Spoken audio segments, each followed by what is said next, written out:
Special Olympic stadium, Olympic park, যেটা ঐতিহাসিকভাবে পাখির ভাষা হিসেবে পরিচিত পেয়েছিল। চীনে দুবার অলিম্পিক হয়েছিল, একটা উইন্টার একটা সামার।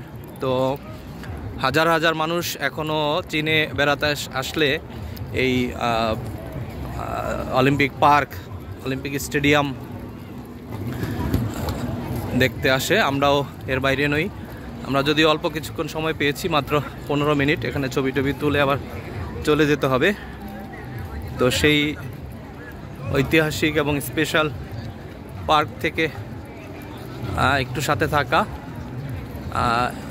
এটা হচ্ছে সেই অলিম্পিক স্টেডিয়াম, অলিম্পিক ভিলেজ নামে পরিচিত। এখানে অলিম্পিকের জন্য বিভিন্ন অবকাঠামো, স্টেডিয়াম, পার্ক, থাকার বিভিন্ন অবকাঠামো তৈরি করা হয়েছিল ওই সময়তে। তো সেটা এখন বেইজিং ভ্রমণকারীদের একটি দর্শনীয় স্থান হিসেবে পরিচিতি পেয়েছে। তো আমাদের গাইডও আমাদের এখানে নিয়ে আসছে। তো সেই অলিম্পিক পার্ক, অলিম্পিক স্টেডিয়াম থেকে সাথে